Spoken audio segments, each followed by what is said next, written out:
Да, всё, запись ketdi. Discordga o'tdik. Так. Skriptlarni ochib tashlaymiz hozir tezda. А, Итак, давайте сначала nima bor bizada? Пустой sahna bor, bitta personaj просто, да? Inputni полный mana bu Unityda umuman bu video haqida, да? Unity qanday input решение bor Unityda. O'shani ko'rib chiqmoqchimiz. Hozir bu yerda proyektda просто ikkita skript bor. Birinchisi mana player input. Bu yerda hozir eski input manager ishlatilgan. Даже kommentariy yozib qo'yamiz. Old tak, input manager deymiz-da. И pastroqga anaqa yangi input systemni ham yozamiz. И простенький personaj skripti nimaga простенький? Chunki asosiy aksent bu inputni o'ziga anaqa e'tibor qilingan. O'shaning uchun просто ну inputni nimadir ustidan test qilish kerak-da. Хотя бы yo'q deganda mana bu ekranga qanaqadir bir sprite qo'yib, o'sha inputni bosganimizda rangini хотя бы almashtirishimiz kerak edi. Ну, хотя бы konsolga qanaqadir debug log chiqarishimiz kerak edi. Bizda real o'yinlarda hech kim unaqa qilmaydi. Konsolga chiqarib spraytlarni rangini o'zgartirmaydi. Qanaqadir bir o'yinni ustidan ishlatadi. O'shaning uchun хоть minimalniy nimadir bo'lish uchun mana shunaqa простенький personaj qo'yib turdik. Bu yerda o'sha mana fizический komponent rigid body bilan player inputga ссылка olgan. Hozir player inputni ichida почти hech narsa yo'q. Просто mana ikkita inputni beryapti hozirchalik и всё. Awake'da klassический кеширование ketgan. Get komponent, чтобы каждый kadr mana update'da chaqirmaslik uchun bir marta keshirovать qilamiz и дальше shu bilan ishlaymiz и всё. Ну и fixed update'da personajni lineyniy x tezligini o'sha player input'dagi input x ga tenglashtirdik и mana bunaqa magический raqam bilan 5 ga ko'paytirdik. Хотя реальный proyektda buni переменныйga chiqarishardi. Mana bu yerga qanaqadir move speed degan bizga lekin hozirgi vaziyatda u narsa kerak emas. Biz tezlikni boshqarmaymiz. Ну просто хотя бы anavi toshbaqaga o'xshab sekin yurmasa bo'ldi.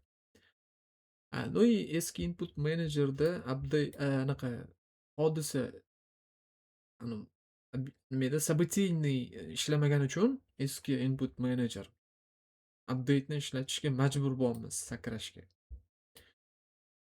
Вот. И bu просто o'sha input player input klassidagi jumpni bosdimi yo'qmi kuzatib o'tiradi. Bu boolean.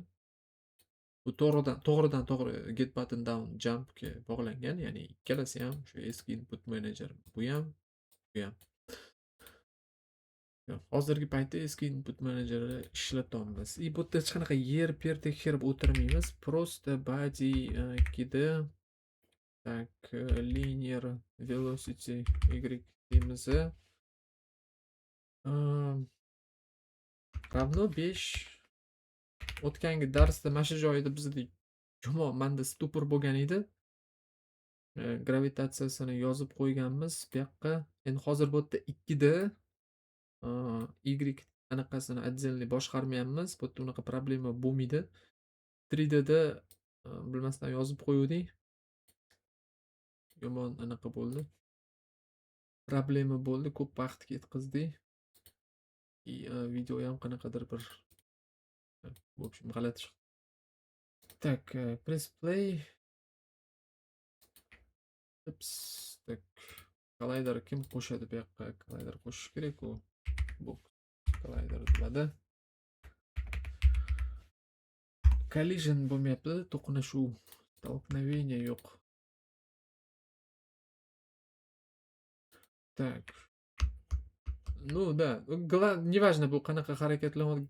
Важно, что input ishlayapti hozir. Input mana o'ngga chapga horizontal ishlayapti. Eslatib o'taman, eski input manager. Eski input manager ishlayapti. Probelni bosdik, sakrayapti-da. Mana mashina birinchisi shu input bor. Yana bir bor mana bitta ko'rib olamiz. Project settings input. Mana bu eski input manager. Hozir biza horizontal actioniga murojaat qildik va jump actioniga murojaat qildik. Ko'rsak bo'ladiki, bu yerda knopkalar привязкасы, ya'ni fizicheskiy qurilmalarga action A, D ga bog'langan, jump bo'lsa klaviaturadagi probelga bog'langan eski input menejerda. Так. Hop. Yangi inputni qanaqa qilib ishlatsa bo'ladi? Yangi input ham xuddi shunaqa, faqat ancha ko'proq funksiyallar bilan ishlaydi. Mana, eski input menejer bizada уже Unityda уже tikilgan bo'lsa, dvijokka o'ziga tikilgan bo'lsa, mana bu yerda ko'rsak uni, input system bu modulli sistema, ya'ni buni xohlasak удалить qilib yuborsak bo'ladi. Agar kimdirda mabodo dvijokka o'zida сразу o'rnatilmagan bo'lsa, хотя Unity 6 da bu по умолчанию korobkani o'zida сразу bo'ladi. Ya'ni, Unity Technologies Unity 6 versiyasidan boshlab yangi input sistemni defaultni input sistemasi degan bir qarorga kelishgan. O'shaning uchun avtomatik tarzda eski input menejerni o'chirib qo'yishadi сразу. Unity 6 da eslatib o'taman. Yangi input menejeri yoqib qo'yish. Mabodo kimdir haliyam 2021, 2022, 2023 versiyalarini ishlatayotgan bo'lsa, to u yerda уже yangi input sistemni отдельно yoqish kerak. Uning uchun Windowsga o'tamiz. Menejer paketini ochamiz, package manager. Bu yerda Unity registryda, ya'ni Unity tarafdan qilingan paketlarda shu yerda bo'lishi kerak qayerdadir input degan. Mana bu qidiruv maydonida input deb yozsanglar mana chiqadi, mana input system. Hozirgi paytda bu o'rnatilgan. Manda sizlarda mana bu yerda download yoki install degan knopka bo'ladi. O'shanga bossanglar, xullas Unity skachat qiladi. Перезагрузка berishga taklif qiladi. Mana bu yerda kichkina oyna chiqadi. Обязательно перезагрузка berish kerak, bo'lmasam input system ishga tushmaydi. Ну, так как bizda hozir Unity 6 bu сразу уже ishga, ya'ni ishga tushirilgan. Shuning uchun bu narsaga anaqa muhtojlik yo'q. Вот, bizga kerak bo'lgan narsa mana bu. Player input. Player input .input actions. Bu mohiyatan aslida scriptable object bu. Просто некий такой chiroyli оберткada qilingan. Так. Связь yaxshimi? Sizda uzilib qolmayaptimi? Boshqa odam kirib. Shu, tak. Yaxshi emas. Mana bu yerda edit project settings degan knopka bor mana. O'shani bossak, oyna ochiladi. Mana eski input manager, mana yangi input system. Вот. Xuddi mana bu eski input manager kabi git axis bilan jump qayerdan topsam bo'ladi. Mana birinchisi mana move. Endi bu yoqda bu horizontal deyishgan, bu yoqda move. Tak. Move ikkinchisi mana jump. Tak. Kecha o'tgan gal to'g'riroq, o'tgan gal tushuntirib o'tganman. Bu gal ham tushuntirib o'taman. Чисто чтобы videoga yozilib qolishligi uchun. Eski input managerda o'sha bunaqa input actionlar bo'ladi. Har bitta boshqaruv qurilmasi uchun e'tibor beringlar, har bitta boshqaruv qurilmasi uchun yoki har bitta bir knopka uchun отдельный action yaratiladi. Input sistemani o'zi input manager bo'ladigan bo'lsa, uning ichidagi konkretniy bosiladigan knopkalar действиялар, ya'ni actionlar mana shular bo'ladi. Eski input managerda har bitta qurilma uchun, boshqaruv qurilmasi uchun qo'limizda ushlab ishlatiladigan fizicheskiy boshqaruv qurilmalari uchun, ularning knopkalari uchun отдельный action kerak. Har bittasi. Bu yerda kuzatsak bo'ladi. O'sha masalan mana horizontal 2 ta bo'ldi hozir. Birinchisi klaviaturaga, ikkinchisi соответственно gamepadga, joystick axis ga bog'langan. Bu yoq tarafda bo'lsa, yangi input sistemda action hech qachon duplikat bo'lmaydi. Bitta bo'ladi, lekin uning ichiga nechtadir qurilmalar bog'lasa bo'ladi. Naоборот qilingan. Input managerda har bitta knopka uchun отдельный action bo'lsa, bu yoqda bitta action bo'ladi. O'sha actionga xohlagan knopkani ulab qo'ysa bo'ladi. Ya'ni birinchi nazar bilan qaraganda yagona birinchi farqi mana shu. Lekin aslida input sistem judayam продвинутый, ancha продвинутый mana bu eski input menejeriga. Hozir u narsaga chuqurlashmaymiz, chunki video cho'zilib ketadi, tak vaqtimizni kam qolgan. Вот. Judayam ko'p funksiyali bor. Возможно, bu narsani biron bir boshqa darsda yaxshiroq ko'rib chiqamiz. Bizga hozir kerak bo'lgan narsa mana move bilan jump. Bu yerda mana уже сразу Unity Technologies o'zi maxsus bir привязкаlar qilib qo'yishgan. Xohlasak bularni qoldirsak bo'ladi, xohlasak удалить qilib yuborsak bo'ladi. Как раз bor narsadan ishlataveramiz. Birinchidan mana bu action'ni o'zi. Mana masalan, strelkani ochmaydigan bo'lsa, просто mana action'ni o'ziga e'tibor qiladigan bo'lsa и o'ng tarafga nazar tashlashimiz kerak. Mana action properties, ya'ni action xususiyatlari. Birinchidan action type bor. Tip action nima o'zi bu? Value bu значение qanaqadir bir raqam yo любой biron bir значение keladi. Данный. Button bu просто anaqa сухой knopka. Просто qanaqadir knopka событие-da. Hech narsa qaytarmaydi, просто signal beradi. Bu xuddi без parametr hodisaga o'xshagan narsa yoki delegatga o'xshagan. Ya'ni button. Tak, pass through bu anaqa dokumentatsiyasida o'qiganimda qaysi knopka oxirgi bosilgan bo'lsa, o'sha birinchi aktivniy bo'ladi. Shu narsaga ta'sir qiladi degan narsani o'qigan edim. Agar xotiram adashtirmayotgan bo'lsa. Mana, допустим, men hozir A ni bosib turibman, personaj chapga yuryapti. A'ni qo'yib yubormasdan turib, D ni bossam, menda nima bo'ladi? Ikkala knopka ham bosilayotgan bo'ladi. Lekin sistema D ni ishga tushiradi, chunki u oxirgi marta bosildi. Ya'ni adashmasam o'sha narsaga javob berardim dokumentatsiyasida o'qiganim. Bu juda kam ishlatiladi. Asosan mana bu value bilan button ishlatiladi. Bu yerda hozir value turibdi, ya'ni значение и anaqa control type, ya'ni boshqaruv turi. Bu yerda o'sha asosan переменныйlar ketgan, o'zgaruvchanlar, ya'ni tip данных. Любой yo'nalish axis bu ko'pincha float, analog qanaqadir integer bu raqam. Digital bu adashmasam strelkalar, tepaga pastga o'ngga chapga. Vektor 2, vektor 3, ну и так далее qanaqadir boshqa nimalar ketgan. Bu yerda hozir vektor 2 turibdi, ya'ni mana bu move 2 da vektor bu tepaga pastga o'ngga chapga. Ya'ni biza vektor 2 ni x kerak bizga. И jump bo'lsa, вот как раз просто button turibdi-da. Bu hech narsa qaytarish kerak emas. Bosdikmi, ishladimi и как бы всё, boshqa hech narsa kerak emas bu knopkadan. Move'dan bo'lsa, u yerda nechtadir knopka bog'langani uchun mana vasida bog'langan, mana WSD. Shuning uchun bu направленияni qaytarish kerak. Bu yerda mana hozir 4 ta qurilma bog'langan. Gamepadni chap stiki и anaqa WSD qo'yib turadigan. Так, XR kontroller bu anaqa VR ochkilarni kontrolleri adashmasam. O'shaniki joystik. Rullarni joystiki bo'ladi-yu, o'sha. 4 ta nimani ulab qo'yishgan. Jump'ga bo'lsa 3 tani ulab qo'yishgan. Space bar, ya'ni probel,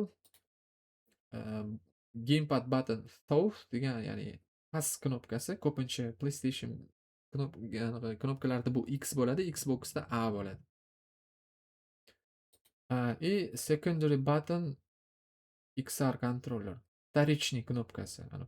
Mana shunaqa понятие borda, anaqada input system. Первичный, вторичный knopka. Masalan, mana mishkani oladigan bo'lsa, mishkani первичный knopkasi hamma biladiki, mishkani chap tarafidagi knopka. Ya'ni birinchi bosiladigan knopka. Вторичный knopka o'ng tarafidagi knopka. Endi mishkada unaqa deyilmaydi-yu, left button, right button deyiladi. Endi bu shunaqa deyilgan. O'sha VR ochkida qanaqadir maxsus knopkasi borda, eng ko'p bosiladigani anaqa primary bo'ladi. Primary button bo'ladi. Ya'ni первичный knopka и secondary, вторичный knopka. Вторичный degani ikkinchi o'rinda turadigan, unchalik часто ishlatilmaydigan knopka hisoblanadi. Вот, agar qayerdadir kimnikidir важный bo'lsa bu narsa. Так, ну hozircha всё, да. Action type o'rnatiladi и mana bitta привязкаlar qilinadi. Aytgancha qanaqa привязка qilsa bo'ladi? Mana masalan, man hozir plyusga bosaman-da, qanaqadir add binding, добавить привязку. Mana hozir no binding, hech qanaqa привязка yo'q. Допустим, man hozir mana probelni sakrayapti. Допустим, mana nima qilsa bo'ladi? Mana U ni bosganimda sakrashini xohlayman. Bunga bosaman. Mana bu yerda anaqa yo'l bor, pуть. Liba man mana bu yerdan keyboardga bosamanda, konkretniy bir klavishani qidiraman. O'sha U ni mana bosaman. Bu birinchi variant. Liba mana bu yerda listen bor, eshitish. Shundoq bossanglar hozir Unity любой bir qurilmani knopkasini bosishinglarni kutib o'tiribdi mana. U ni bosaman, mana сразу ko'rsatadi.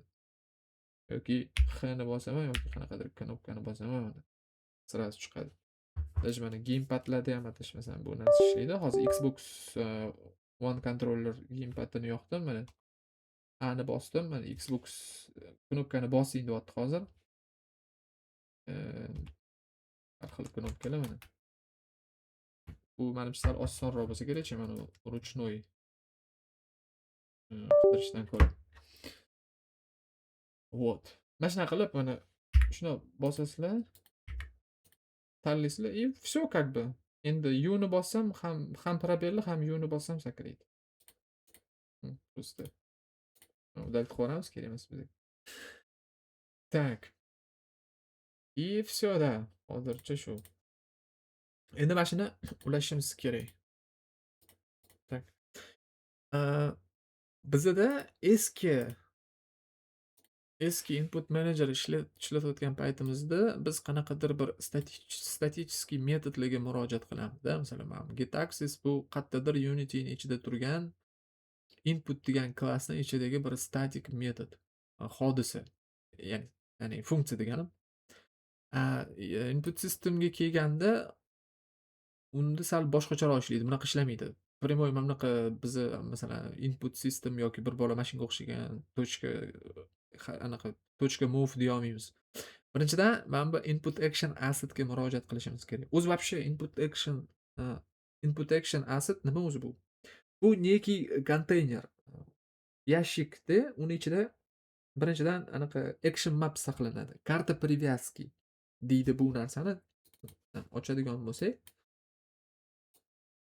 mana bu yerda mana action maps bor. И mana bu action bor. Ya'ni action maps boshqa narsa, actions boshqa narsa. Karta ввода bu nabor actionlarni nabori. Da, ya'ni konteyner ichida yana konteyner. Masalan, input action assetni ichida ham karta ham bor, ham actionlar ham bor. Вот actionlar mapsni ichida. Maps bo'lsa input actionni o'zini ichida. Bu nimaga kerak? O'yinlarda o'ynagan bo'lsanglar, masalan, допустим, GTA'ni oladigan bo'lsak, personaj W ni bosgan paytingizda oldiga yuguradida, mashinaga o'tirganingizdan keyin u W уже mashinani boshqarishni boshlaydi. Ya'ni karta mana shunaqa narsa. Biza masalan player peshkom degan action map yaratsak bo'ladi-da, и o'tga personajni peshkom yuradigan actionlarini yozib chiqsak bo'ladi. И personaj transformga, biron bir transformga o'tirishi bilan transportga deganim, uzr. Transportga o'tirishi bilan masalan vertolyotga o'tirsa, to action kartasini vertolyot action kartasiga o'giramiz. U yerda уже boshqacha actionlar bo'ladi. Chunki vertolyot sal boshqacharoq управление bo'ladi-da. O'sha tarafdan juda ham gibkiy qilingan. Bu narsa masalan eski input menejerida afsuski unaqa narsa yo'q. Mana bunda. Хотя вот mana ikkita oyna o'sha. O'ng tarafda eski input manager, chap tarafda yangi input sistemasi. Undan tashqari anaqa vibratsiya funksiyalari ham yo'q. Mana bu eski input managerda. Ну, bu уже старая школа hisoblanadi, вообще eskirib ketgan texnologически.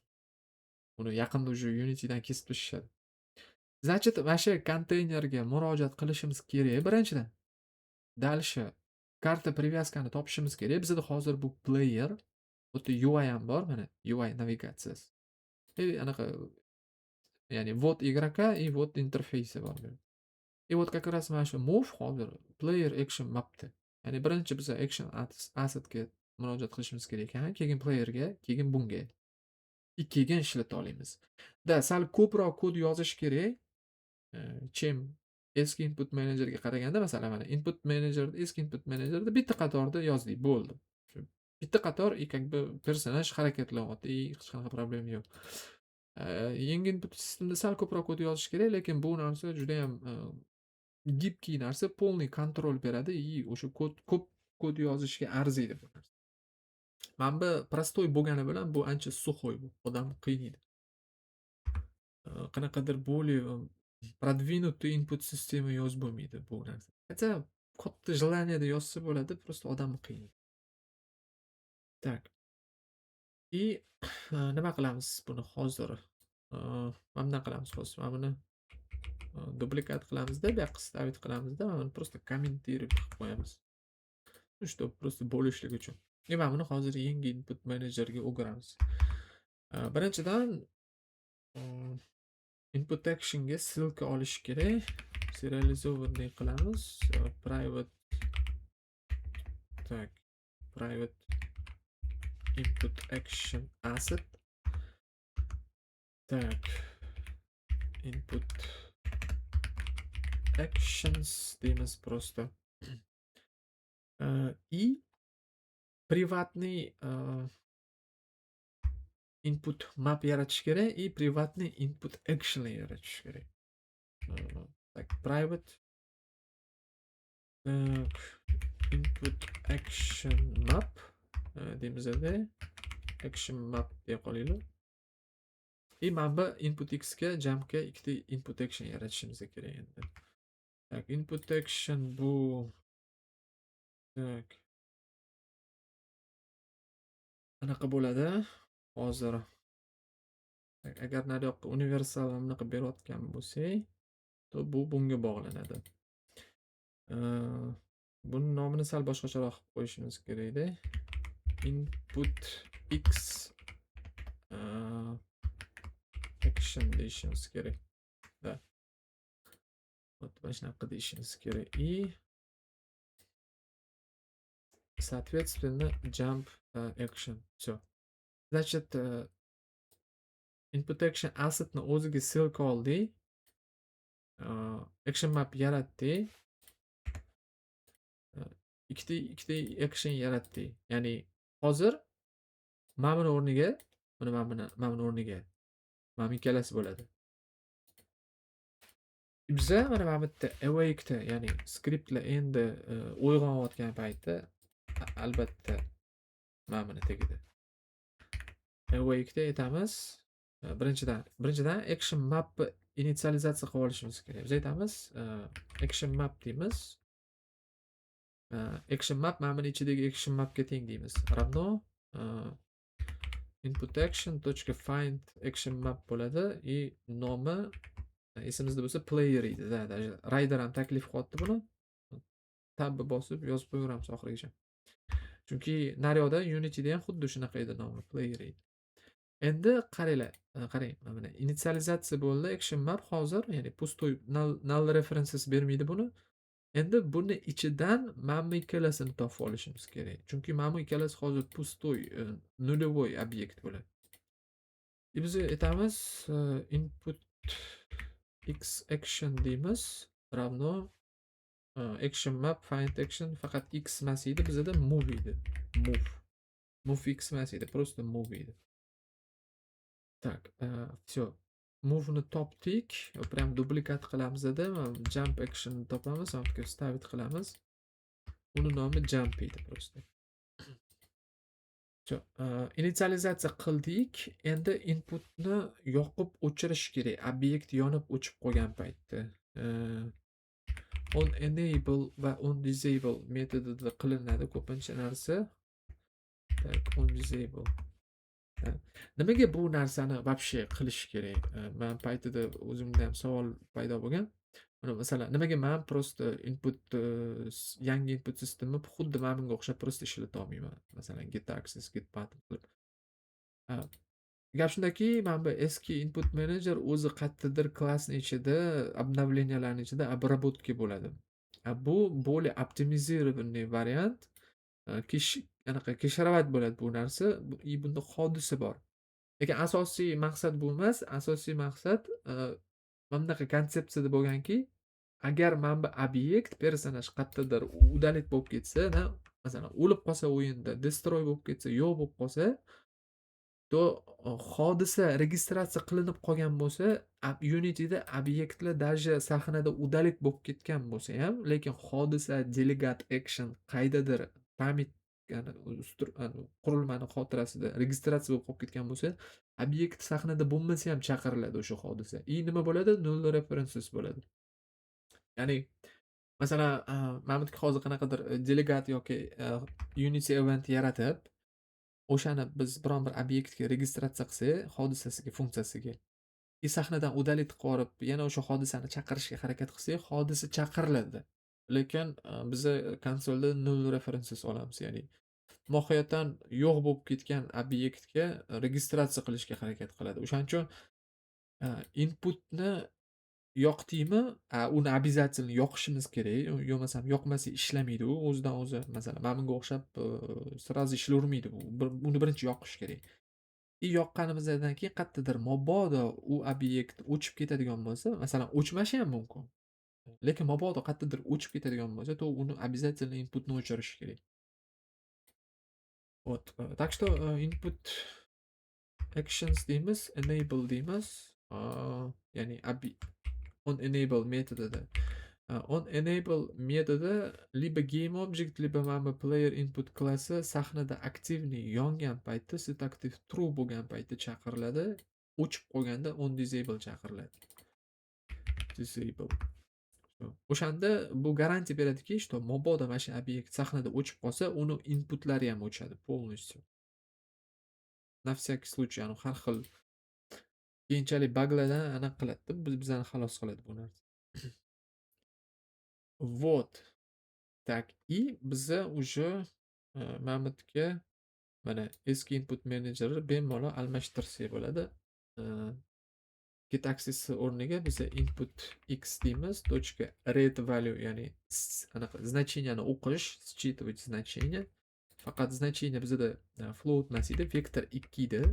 Ya'ni input button down vektor 2 edi. Biza bu yerga x deymiz. Read value. Вот, mana buni bo'lsa, sal anaqaroq bo'ladi. Boshqacharoq bo'ladi. Hozir ikkalasini ham ko'rsataman. Birinchisi xuddi eski input menejerdaqa, просто bosdimi yo'qmi? Update tekshirish. Tak. Bu yerda jump action bo'ladi.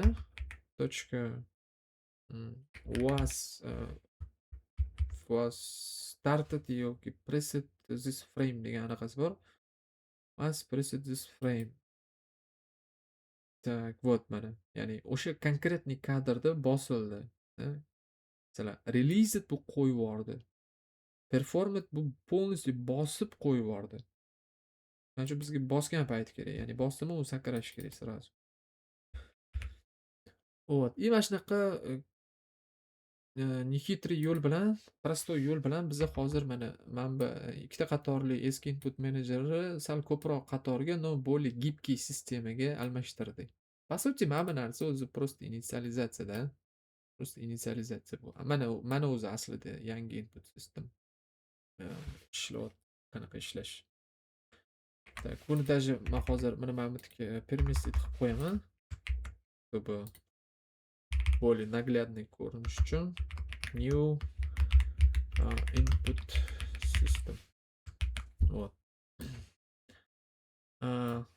Mana eskisi и mana yangisi pastdagi.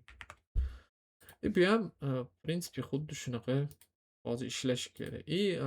Bu zo'r narsa shu nima, player kontrollerini biza вообще kirmadigan bunga даже hech narsani. Bu realizatsiyani bilmaydi, inputni realizatsiyasini. Bunga faqat o'sha boyagi mana bu input x bilan jump, ya'ni float bilan boolean kerak bo'ldi. U float bilan boolean nimaga ulangan, player kontrolleriga umuman qizig'i yo'q. O'shaning uchun men doim maslahat beraman, shu inputni отдельный klassga chiqarish shart. Mana buni ichiga bog'lab qo'yganimizda u masalan player controller o'zgaraversa yoki masalan input sistemani boshqa sistemaga o'zgartirsak, mana bu yerda переделка ko'payib ketadi.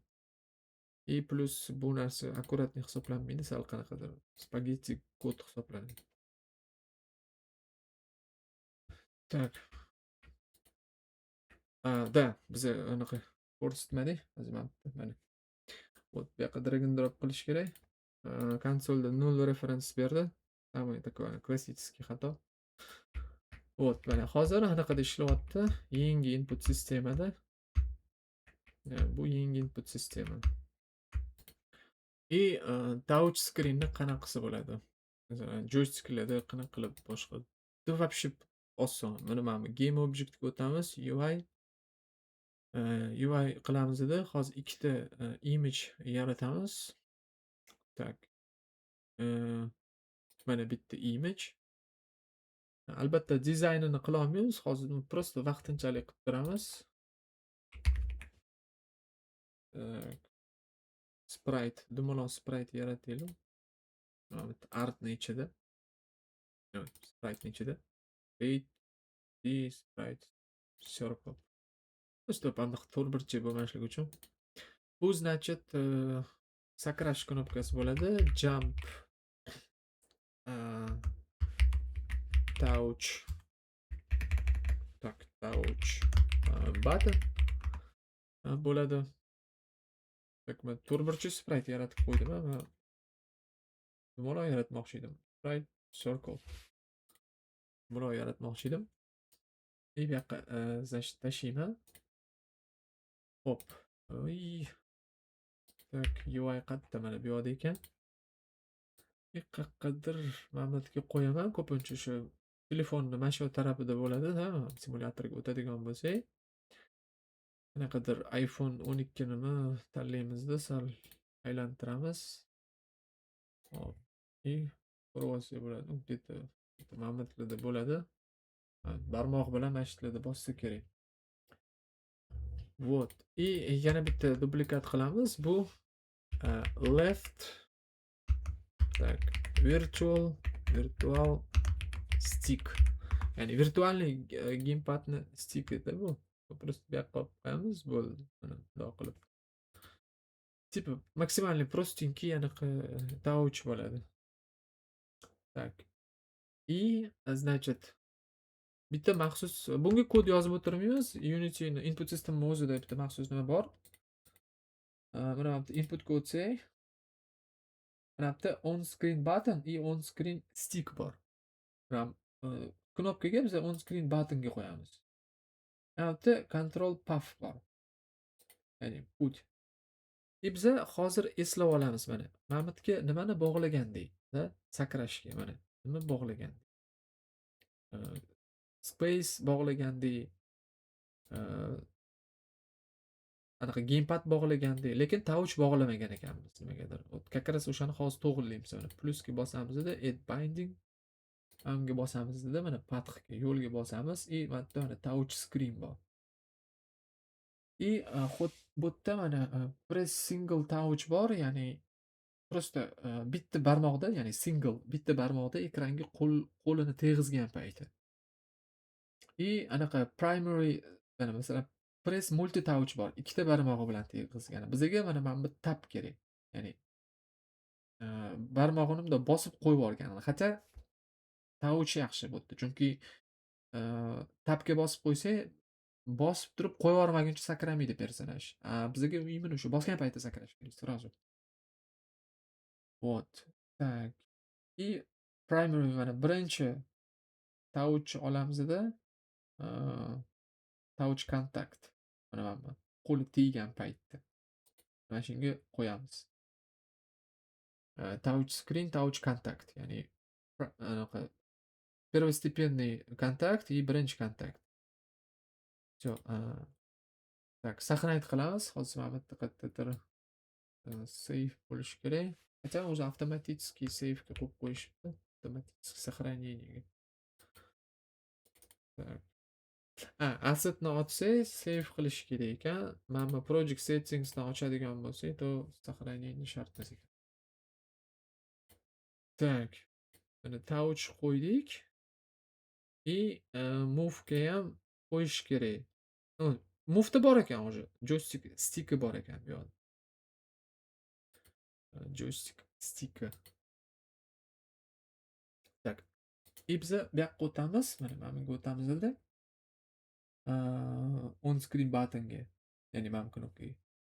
Biza touch screenni tanlaymiz и boyaga anaqani tanlaymiz. Qani touch contact mana. Endi o'sha narsani simulyatsiya qiladi bu. И virtual stickka o'tamiz. Input, player input, tak on screen stick mana. Bosamiz и biza просто butga borib hozir gamepadni chap stickini simulyatsiya qilamiz uni. Left stick. Chunki biza mana bu yerda mana как раз gamepadni chap sticki bor. Так как bu hozir virtualniy stick, o'shaning uchun просто chap stickini simulyatsiya qiladi. И как бы вообще oson yo'l bilan mana bizda уже stop. Hozir mana bu sal не то ishlayapti. Так, not supported exception. Nima deyapti u? Control system single value. Touchni menimcha sal noto'g'ri настройка qildik. Так, mana bu yerda kontakt hozir sal boshqacharoq ishlayapti. Так, touch screen. Primary touch. Bu ekranni любой joyiga botdi aytgan. Masalan, kасание biza именно qayerga bosganini tekshirmayapmiz. Po сути. Biza demak gamepadni stickini simulyatsiya qilishimiz kerak ekan. Demak, buni удалить qilib tashlashimiz kerak. Mana bu buttonni simulyatsiya qilishimiz kerak. Virtualniy. Biza mana bunga o'tamiz hozir.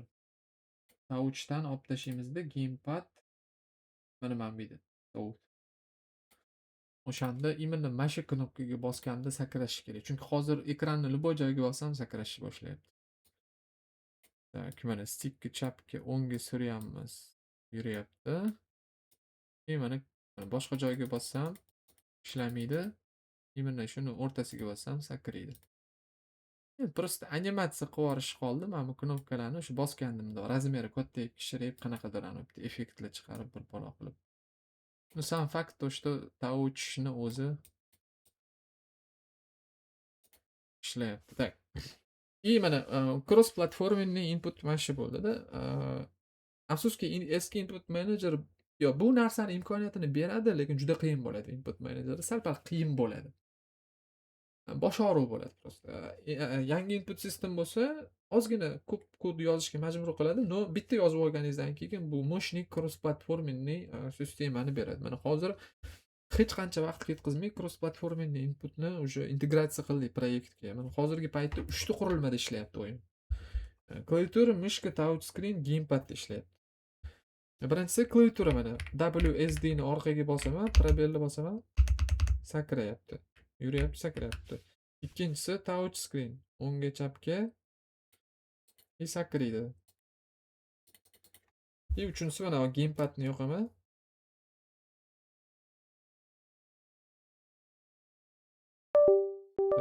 Ulanda mana bu yerda ko'rsak bo'ladi. Joystick reconnected controller 8 bit do. Ulanda mana gamepadni stickida o'ngga chapga qilsam yuryapti. Ana bossam sakrayapti. Ya'ni o'yinni biza уже спокойный 3 ta platformaga eksport qilib yuborsak bo'ladi. Xoh kompyuterga, xoh qanaqadir PlayStationga yoki telefonlarga, hamma platformada bemalol ishlaydi. Input managerda bo'lsa faqat kompyuterda ishlaydi. Вот nimada anaqa yangi input system nima deydi, prelisti. Juda ham mo'shniy qilingan bu narsa. Endi anaqa haqida mana bu narsalarni juda qisqacha ko'rsatdim. Kelinglar anaqadan boshlaymiz. чтобы полностью temani yopib yuborish uchun. Допустим, mana hech qanaqa nima yo'q, hamma yoq pustoy mana. Hamma yoq pustoy и даже automatically mana shularni ham udalatib yuboramiz mana. Create input action bo'lmasa qanaqa qilib yaratsa bo'ladi? Create mishkani o'ng tarafini bosamiz. Tak, ana mana input action bor mana. Yaratamizda player input degan. И editga bosamiz. Xo'p. И bu yerda mana birinchi qiladigan ishimiz kontrol sxemalarni qo'shish. Pustoy nimaga bosamizda add control scheme qo'shamiz. Birinchisi nima? Masalan, qanaqa platforma? PC, kompyuter. И mana bu yerda device. Kompyuterda qanaqa device'lar bor? Periferiya bor. Klaviatura bilan mushka bor, to'g'rimi? Plus bosamiz. Keyboardni qo'shamiz mana shu. Plus bosamiz и mushka bor. Qani mouse. Mana mushka qo'shdik. PC platformada ikkita periferiya bor. Klaviatura, mushka. Hop, сохранить qildik mana. И yana bitta control sxema qo'shamiz. Add. Так. Masalan, consoles yoki konsol yoki game konsol yoki video konsol. Допустим, PlayStation bo'la qolsin, PlayStation platformasi bo'la qolsin, plusga bosamiz. Gamepad. Mana bitta PlayStation controller mana. PlayStation controller qo'shamiz bu yoqqa. Konkretni hozirgi paytda menda hozir PlayStation 5 controller turibdi. Даже o'shanga ham almashtirib qo'ysa bo'ladi. Ups. Так, PlayStation controller dual. Bu yerda universal ketyapti hammasi. Da, общий 4ga ham 5ga ham. PlayStation controller. Так. И save qilamiz. И всё как бы ikkita platforma. Masalan, touch screen mana bu joystickni simulyatsiya qilyapti. No, lekin ekranda ishlayapti u hozir. Save qilamiz. Mana qurilmalarni qo'shdik. PC, PlayStation. Hozir all control schemaga qo'yib qo'yamiz, чтобы hammasi ishlashi uchun. Mana bu yerda action map yaratish kerak. Plusga bosamiz. Mana bu yerda player actions desa ham bo'ladi yoki player input desa ham bo'ladi. Player actions deymiz. Yani hozir bizda pustoy action paydo bo'ldi. Ko'pincha mana bu action yaratganimizda sразу paydo bo'ladi. Даже udalit yuborsak ham bo'ladi. Plusga bosamiz, yangi action yaratamiz. Так, nima edi? Move edi. Move. Вот. И bizda izначально vektor 2 edi u. Ya'ni 3D o'yin uchun mo'ljallangan edi. Biz даже mana vektor 2 dan voz kechib axisga qo'yib qo'ysak ham bo'ladi. 2D o'yin uchun, чисто o'ngga chapga. O'shanda biz vektor ishlatishga majbur bo'lmaymiz. Axis qo'yamiz, mana bu yerda no binding turibdi mana. Bosamiz, birinchidan klaviatura, mana keyboardga bosamiz. Hop. Tak. Yo, bu hozir anaqaga botdi. Stickka. Klaviaturaga ikkita kerak. Mana pozitiv, negativ, ya'ni move ga bosaman, mana bu plusga bosaman. Ya'ni обычный привязкада mana bir dona. И negativ, pozitiv привязка. Bosamiz mana birda aksis, ya'ni birda yo'nalish. Negativ bu A, ya'ni -1 bosamiz. Listen bosamiz, A ni bosamiz mana. Klaviatura. И aytamiz, что bu PC, ya'ni bu kompyuterda ishlash kerak faqat deymiz. И pozitiv. D ni bosamiz, oldiga yurish kerak. Listen D. Aytamiz, что bu PC kompyuterga. Hop. Tak, nomini masalan A D qo'ysa ham bo'ladi, просто, da. Lибо PC qanaqadir A D. Bunga anaqa gamepadga bosamiz. Gamepad, PlayStation controller и PlayStation'ni chap sticki qani. Left stick вот. Left stick X mana. Именно X yo'nalishi. Bosamiz. Aytamiz, что bu PlayStation deymiz. Так, left stick X PlayStation controller. Всё. 2D yo'nalish. Сохранить qildi. Endi bu hozir как раз o'zimizni proyektga moslab qo'yamiz-da buni. Yana bitta action qo'shamiz. Jump. Tak. Xo'p. Ikkita binding kerak. Bu yerda hozir button qoldiramiz. Value boshqa narsalar kerak emas. Просто knopka. И pathga bosamiz, listenga bosamiz, probelni bosamiz, mana space. И mana shuni o'zini duplikat qilamiz. Endi bu gal gamepad, PlayStation controller, cross, mana X knopkasi. И aytamiz, что bu PlayStation, bu PC.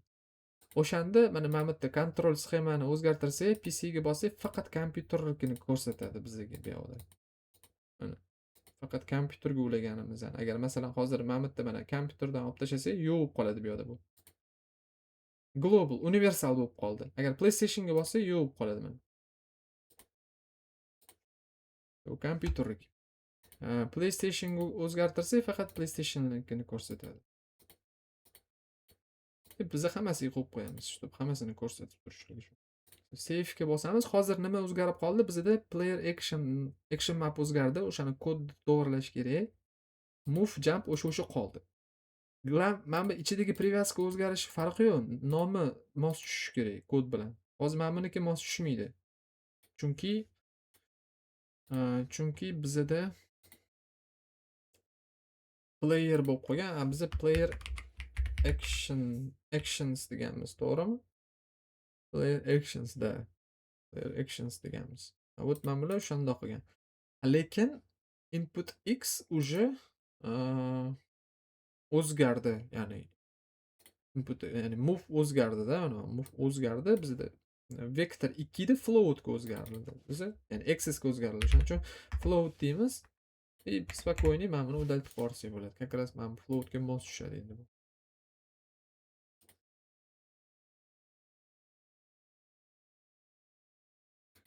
Shu save qilamiz bu yoqdan. Tak, player ga o'tamiz. Boshqa mana missing bo'lib qolgan. Yana o'zimiz noldan yaratganni tashlaymiz. Xuddi shunaqa. Faqat hozir adashmasam stick ishlamaydi, chunki o'zgartirdik-da. No, klaviatura ishlayapti. Da, stick sakramaydi. Chunki biza bundan oldin gamepad edi, biza hozir imенно PlayStationnikiga qildik. O'shaning uchun mana bu yerda mana ko'rsatish kerak boshqatdan. Gamepad. Tak, sakrashab u hozir. Biz cross ga qo'ygan edik. PlayStation controller cross. Mana cross ga. Tak. И buni PlayStation controller hozir bu yerda hozir universalniy gamepad turibdi-da, ana Xitoy gamepadlar bo'ladi-ku, universalniy gamepadlar o'shanda turibdi. Biz konkretniy platformaga o'girishimiz kerak, mana left stick. PlayStation left stick и PlayStation cross X knopkasi. Вот endi hozir touch screen ham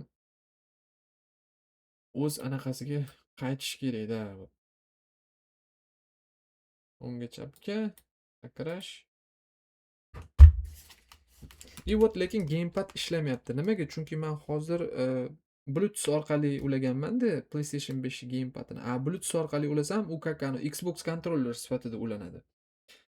Men hozir buni o'chirib проводной ulasam, вот конкретный как anaqa PlayStation 5 gamepad sifatida ulanadi bu yoqda. Tak, faqat o'yinni ishga tushirib olishim kerak edi, chunki men hozir mishkani anaqasini chiqarish, хотя o'yin ishga tushgan. Hozir mana tiqamanda. Mana bu yerda konsolni ko'rsak bo'ladi, ekrani pastda charapida DualSense wireless controller connected. Mana hozir boshqarsam, mana уже boshqarilyapti. Ya'ni bu garantiya beradiki, что PlayStation ga eksport qilganimizda o'yinimizni 100% DualSense ishlaydi o'yin.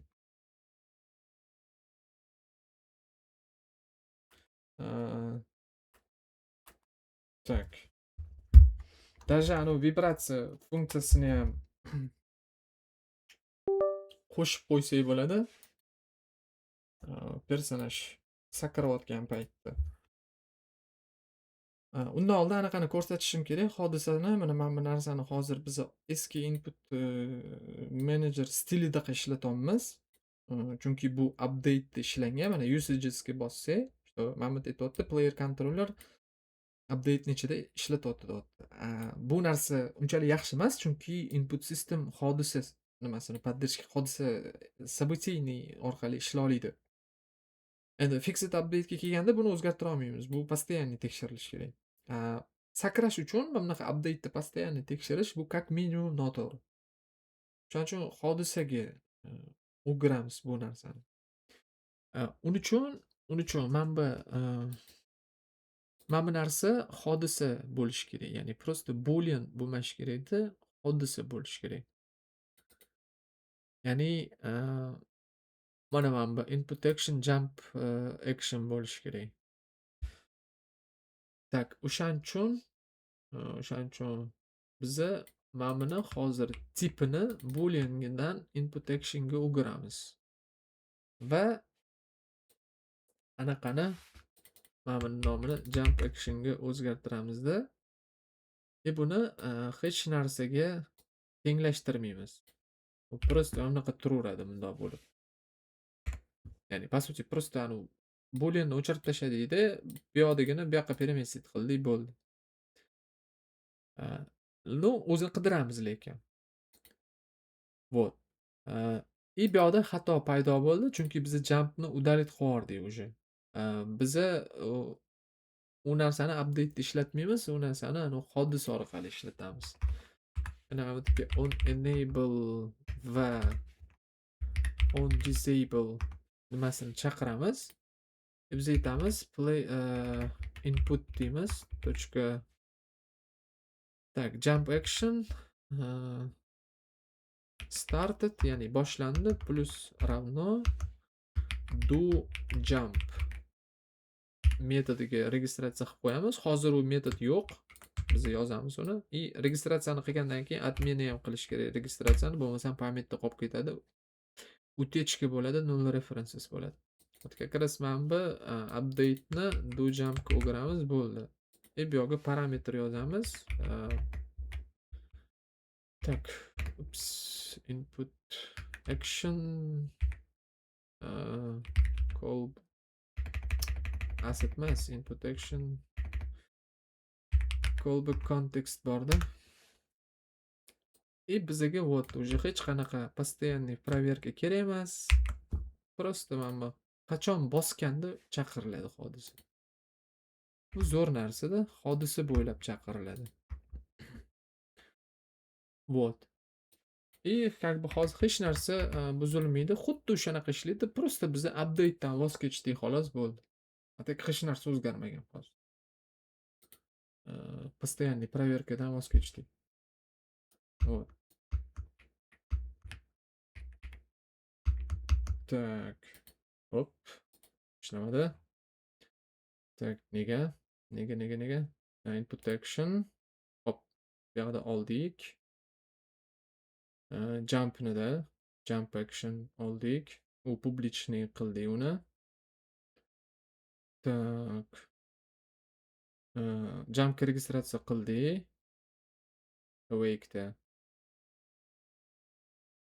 Ya'ni uni topib bo'lgandan keyin, hali yonmasdan oldin bo'lyaptimikan? Yonmasdan oldin bo'layotgan bo'lishi ham mumkin. Ya'ni bu hali yonishga ulgurmasdan oldin bu registratsiya qilishga harakat qilyapti-da. O'shani sababiga registratsiya bo'lmayapti. Tak. Biz hozir to'g'ri murojaat qilganmiz, to'g'rimi? Awake'da. Tak, get component qilganmiz, player inputni olganmiz, on enable on disable da registratsiya qilganmiz. Hozir mana awake'da yoqishga harakat qilib ko'ramiz buni. Chem on enable da, chunki vaqtliroq qilish kerak.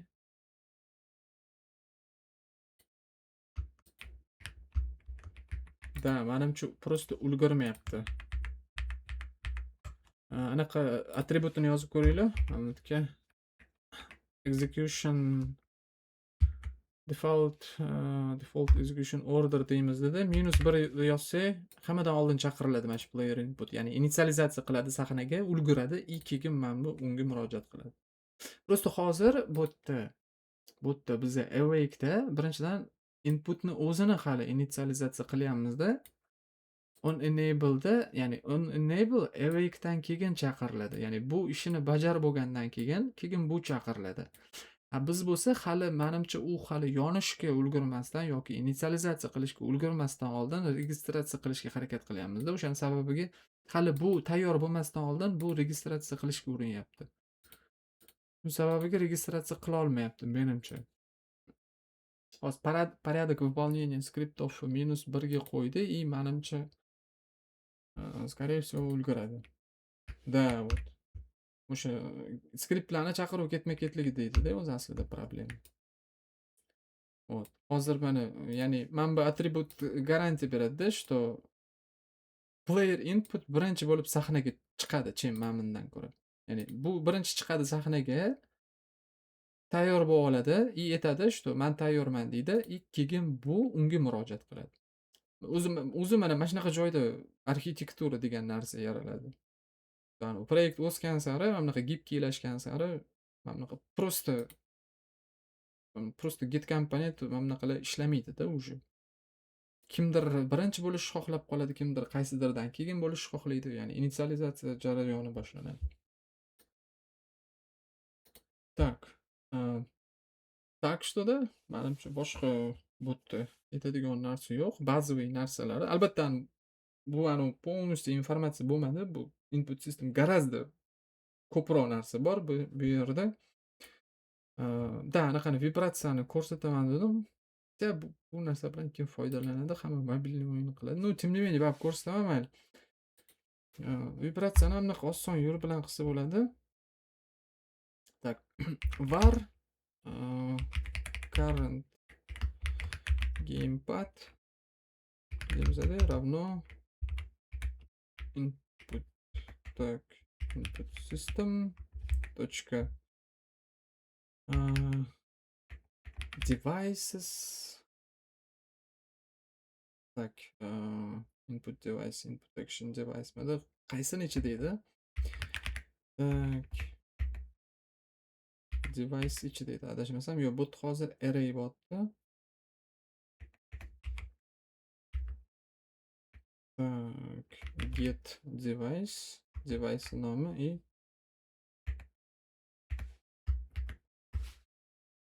tak, gamepad, type of gamepad as gamepad. Yo'q, bu sal boshqacharoq ishlaydi hozir anaqada. Nima qilaylik? Tak, esimda yo'q, точно Unity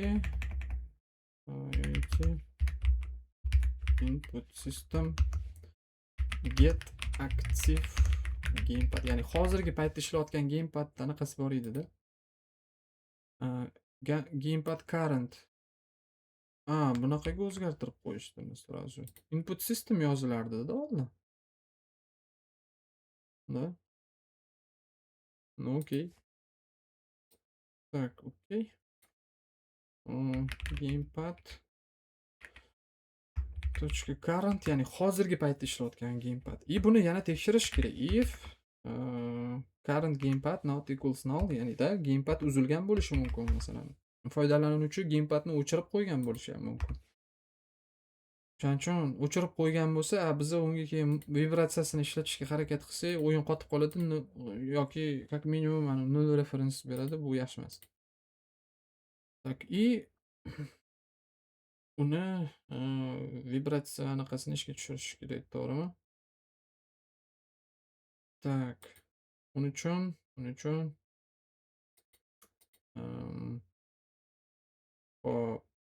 current gamepad set left. Tak, set motor speed bor. Mana. Ya'ni chap motor, o'ng motor, ya'ni gamepadlarda ikkita motor bo'ladi. Kichkina motorchasi, ya'ni silniy vibratsiya, slabiy vibratsiya bor. Ko'pincha o'yinlarda portlash paydo bo'lganda kuchli vibratsiyasini ishga tushiradi. Adashmasam, chap tarafida edi kuchli vibratsiya. Anaqa. Yo'q, o'ng tarafdagi kamera high frequency. kuchli vibratsiya и low frequency mayda vibratsiya. Masalan, chap tarafini nima qilsak bo'ladi? Set motor speed. И bu yerda значение berish kerak. Qanaqadir bir kichkina значение.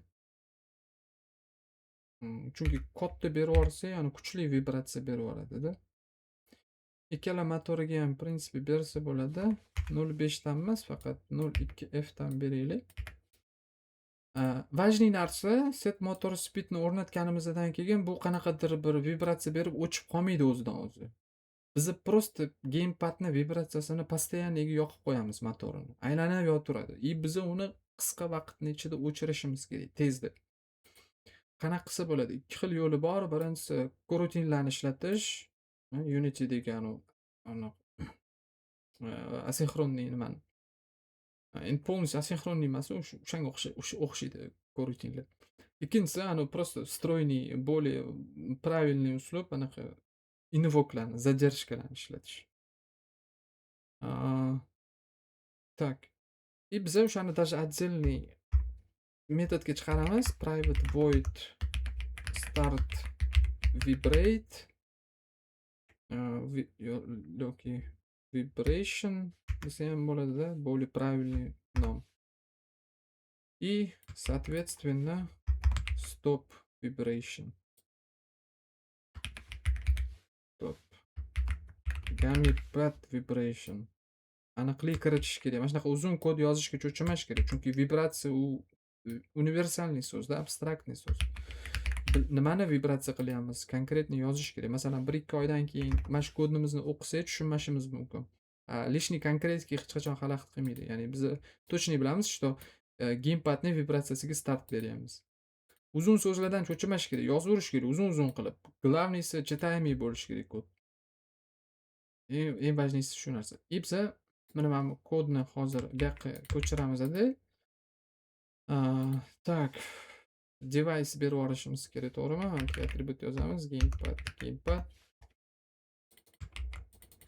Bu yoqqa и start vibration deymiz-da. Current gamepadni berib yuboramiz bu yoqqa. Xo'p, u vibratsiya qilib bo'lgandan keyin invoke metodini chaqiramiz, ya'ni вызвать. Name of deymiz, stop vibrationda vibratsiyani to'xtatamiz. Где-то mana bunaqa juda qisqa sekunddan keyin. И biza bu yoqqa tak. Bu yerda ham parametr bo'ladi. Gamepad deymiz, stop set motor speed 0.0. И таким образом, в принципе, vibratsiya ishlash kerak, hozir ko'ramiz.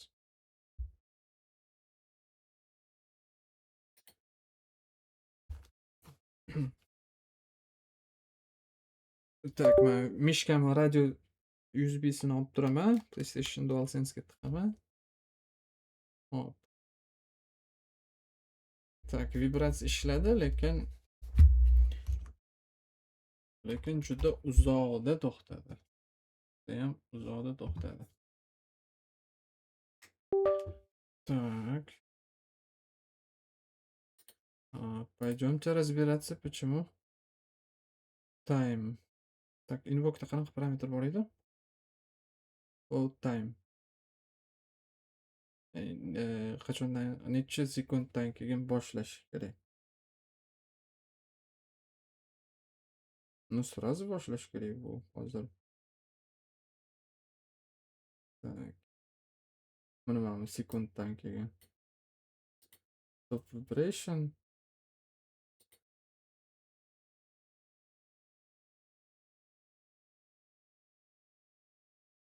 Так, hozir atlatga qilaylik. Debug, ushbu log, gamepad vibration. Так, stop it.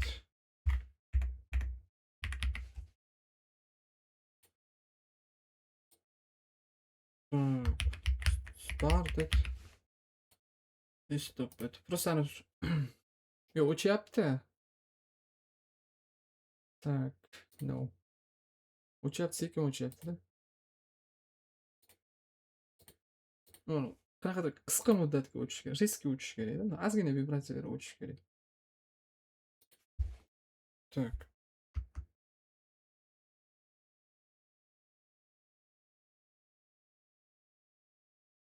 Trying to invoke method player controller stop how to call it.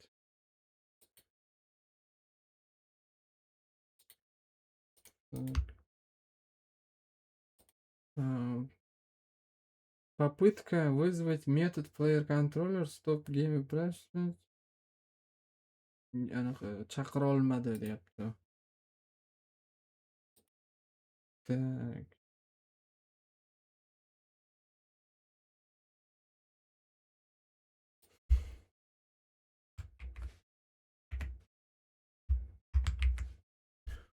Так. Nega? Nega unaqa bo'lyapti? Так. Hop, gamepadni bu yoqqa kirib kelgan gamepadni agar tak biza bu yoqda tekshiramiz. Hozir mana buni уже в принципе kechirovat qilmasa ham bo'ladi. Aytsa bu yoqda ham beraveramiz. Tak, birinchi gamepadni kechirovat qilyapmiz. Agar o'sha gamepad haqiqatan ham bo'lsa,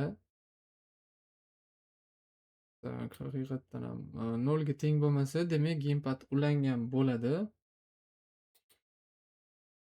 И vibratsiyani ishga tushiramiz. Bu yoqda o'sha gamepad bu yoqqa o'tadi. Motorni tezligini bunaqa raqamga qo'yamiz. Juda qisqa vaqtdan keyin tak, invoke buni chaqiramiz, sразу o'chiramiz bu yoqda. Tak, o'chirayotgan paytda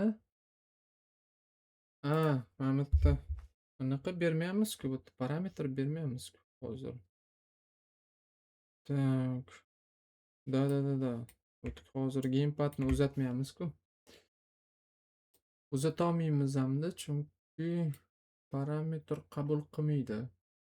Demak, gamepadni o'zini kechirovat qilishimiz kerak. Chunki mana bu hozir name of'da bu ya'ni parametr jo'nata olmaymiz bu yoqqa. Mana bunaqa qilib parametr jo'nata olmaymiz. Chunki bu string bu. Shuning uchun mana bu kechirovat qilamiz. Private gamepad deymizada уже mana bu yerdan keyin lokalniy переменныйni olib tashlaymiz. Tak, qani?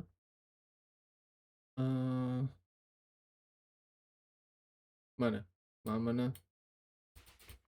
tak bundoq qilamizda уже bu общий переменный bor, globalniy переменный, ya'ni kechirovat qilamiz sakragan paytda. Har sakramoqchi bo'lgan paytda shu umuman gamepad bormi, o'zi yo'qmi tekshiramiz. Agar gamepad bo'lsa, o'sha hozirgi gamepadni olib buni ichiga tiqamiz. Mabodo yana o'shandan keyin ham gamepad joyida turgan bo'lsa, start vibratsiyani beramiz. Вот уже parametr berishimiz shart emas, chunki biz уже uni kechirovat qildik. Mana buni o'chirib tashlaymiz. Parametr bera olmaymiz u yoqqa. Parametr bu yoqqa ham kerak emas уже. Вот. O'shanda hozir сразу резкий o'tish kerak. Gamepad. Так, begin play. Так, gamepadni tiqaman. Provod orqali. Так. Вот mana. Eshitiladimi yo'q? Hozir mana plastmassaga tegib qarang.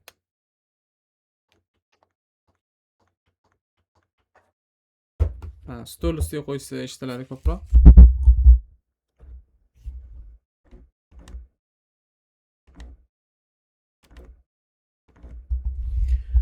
Vibratsiya beryapti. В общем, mana shunaqa yo'l bilan juda ham gibkiy input sistemani yozsa bo'ladi. Bu input sistemi imkoniyatlari практически бесконечный. Любой anaqani, любой qurilmani ishlatib beradi. Начиная klaviatura mышкадан boshlab qanaqadir bu любой modeldagi gamepadlar, абсолютно любой modeldagi gamepadlar, VR ochkini joystiklari, qanaqadir ruchkalar даже pen noutbuklarni, telefonlarni ruchkalarini ham, sensorlarini ham hammasini ishlatib beradi. Ya'ni ultimatum input sistemasida bu hozir. Изначально o'zi mana shunaqa bo'lishi kerak edi input. Просто endi Unity Technologies boshida o'sha xuddi nimadir qilish kerak bo'lgan edi ular. O'shaning uchun mana bu input manager yaratishgan. Ну, bu lekin достаточно yaxshi xizmat qilgan. Просто bitta narsani aytaman. Чисто kompyuterga o'yin qilayotgan bo'lsangiz, без gamepad. Просто klaviaturani o'zi, klaviatura, mышка. Mana bu input manager o'zi выше kirishi yetadi. Полностью klaviatura, mышкani полностью поддержка qiladi bu.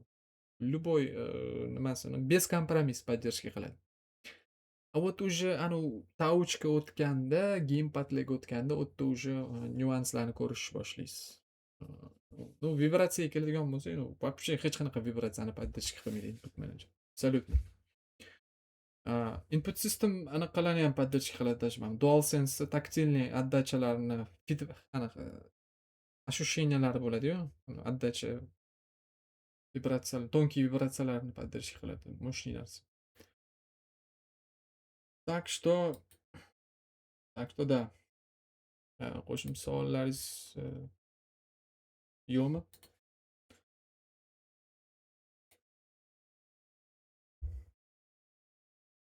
Hech kimda?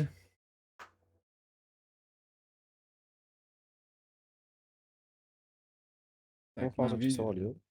Material videoni yana bir analiz qilib chiqish kerak edi. da, buni hazm qilish kerak. Ozgina video даже sal uzunroq bo'lgan. Всё, men zapisni o'chiraman. Bu yerda уже qo'shadigan narsam yo'q-da. Hamma narsani aytib bo'ldim. Вроде. Просто buni takrorlab ko'rib chiqish qoldi.